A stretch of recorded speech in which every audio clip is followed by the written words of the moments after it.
What's up, JP here and welcome to JP Investing. Today is June 27, 2025 and today is the biggest.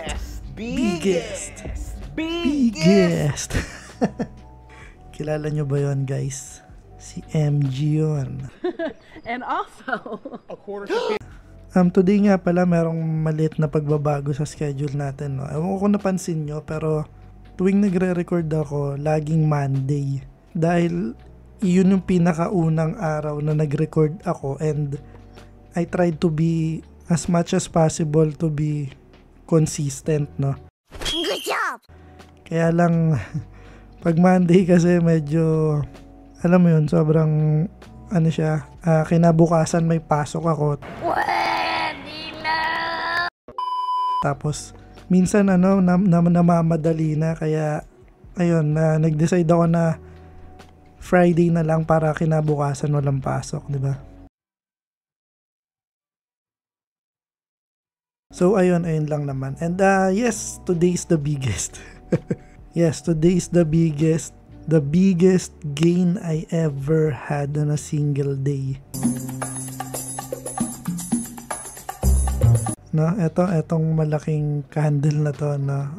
Grabe, ang laking naka-apekto sa portfolio ko and yeah, I can say na tapos na yung fear ng war nila sa Middle East, na and parang nagba-bounce back na talaga yung market. So tara, let's see. So andito na tayo sa Excel file ko and nasa week number 88 na tayo, which consists of June 23, 2025, which is Monday. Tama ba yan? Monday. And hanggang June 27, 2025, which is Friday. So, ganyan na lagi yung magiging schedule ng update natin, no? So, money invested, wala. Tulad ng sabi ko, baka dalawang buwan na ako hindi mag-cash in dito. Dito sa 20,000 and yeah, yun lang. And may na-receive nga pala tayong dividend. Nice. Ito yung PPC. No? Na-receive tayo ng 631.8 pesos. And we already have a total dividend gain na 19,363.5. So, konti na lang. Nasa mark na ng 20,000. No? So, ayan, saglit na lang yan. And bumili ako ng stocks. Ito yung yung pagbagsak ng market ayan yan. Ito yun, itong malaking candle na to. Somewhere dito, bumili ako ng ICT tsaka plus. Pero sayang nga kasi yung ICT, isang board lot lang yung binili ko. And yung plus, I think, 6 na board lot. Ine-expect ko kasi na bababa pa siya. Oh God, that was horrible. In the coming days, ang strategy ko sana every siguro 10% na baba is bibili ako, and ayun, sadly isang araw lang to kasi ito kailan ba to? Nung June 20 nakita ko nang bumaba siya, no? And naisip ko na agad na by Monday magkakashin ako ng malaki and tatry ko sumalo ng mga falling stocks, no? And yes, bumaba, medyo maganda-ganda yung pagbaba, pero nung nakabili ako, kinabukasan tumaas na rin agad. Nagsunod-sunod na, kaya ayun, sayang lang, di tayo nakabili ng madami. Pero syempre hindi naman natin alam, 'di ba, na hanggang dito lang pala yung baba nito. Kaya ayun, di ko ini-expect na kinabukasan tataas na. Ito yung nag-ceasefire na si Trump And ayun, hanggang ngayon, ang taas na niya. Nasa 6,400 na tayo, no? So ayun, binili ko pala is ICT tsaka plus. Ito yung dalawang stock na meron na ako dati, pero honestly, gusto ko pa rin talaga siyang hawakan hanggang ngayon. And stocks that we sold, wala. And we have a total market value now that is 361,361.62. Grabe, no? 361,361.62. Naulit lang. And grabe yung jump. Tingnan nyo naman, guys. Mula last week hanggang ngayon, 1 linggo lang to. almost 10,000 pesos yung tinaas. And dito rin sa unrealized gain, no? Grabe. Almost 9,000. No? So, unrealized gain, meron na tayong 30,833.73. Total dividends is 19,363.5. Ito na yung total dividends natin na kuha ever since nag-invest tayo. And this is within 88 weeks na. And we have a total gain now that is 60,276.62. Ito, grabe. Halos 10,000 yung inangat. Seems foolish to have all this money lying around. Oh, you'd rather have it down at the bank where the Jewish guys can leer at it? Yeah, money. Pero, honestly, I would expect sa Monday na medyo magkakaroon ng correction to. Parang ang imposibleng hindi mag-correct nito dahil sobrang taas nung nilipad niya. Kung greedy lang ako winidraw ko na to. Terrible. Pero hindi, nandito tayo para sa long term. Hindi tayo nandito para sa 10,000 pesos, diba? Max. And we have a total percentage gain of 16.68 pesos. And total money invested is 301,085 pesos. So, dividends given, ayun, PPC, yung na-receive natin. And tapos na, wala na tayo inaasahang ma-receive ng June.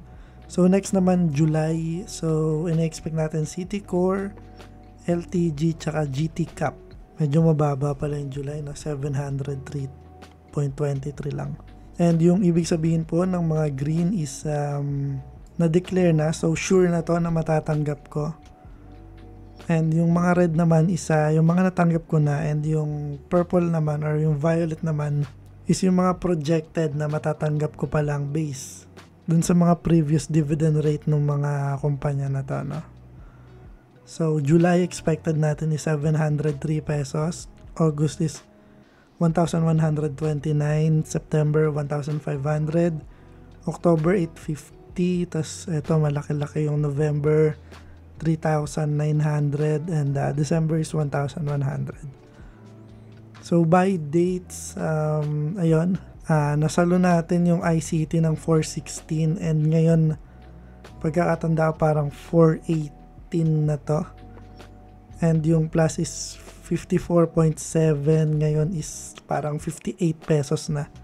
So ayun, kahit pa paano meron na tayong gain na. So punta na tayo dun sa comparison ng portfolio. So last na update natin is June 23, 2025 and today is June 27, 2025. From total market value na 351,418.86 naging 361,361.62 na siya. So ayun, tulad ng sabi ko, almost 10,000 pesos yung tinaas within a week.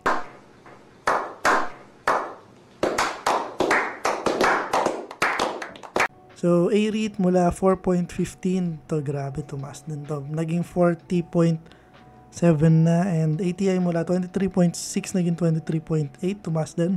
Costco mula 6.85 naging 6.95, tumaas din. Citicorp mula 3.45 naging 3.51, tumaas din.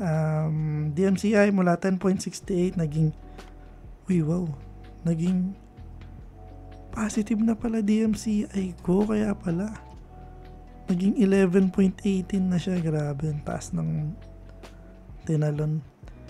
And Globe mula 1,676 naging 1,696 na siya. 98, sorry. And GT Cap, eto, malaki rin tinaas na ito. GT Cap mula 542 naging 580. Grabe, taas din ang nila tinalon. Keeper 2.7 naging 2.79. And we already have hindi siya 418, 420 na yung ICT ko, sorry.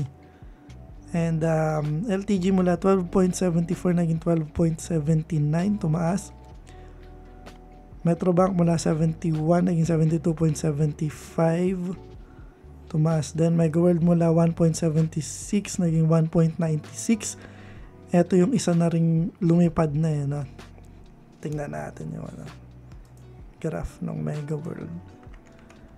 Isa to sa biglang lumipad ngayong araw eh.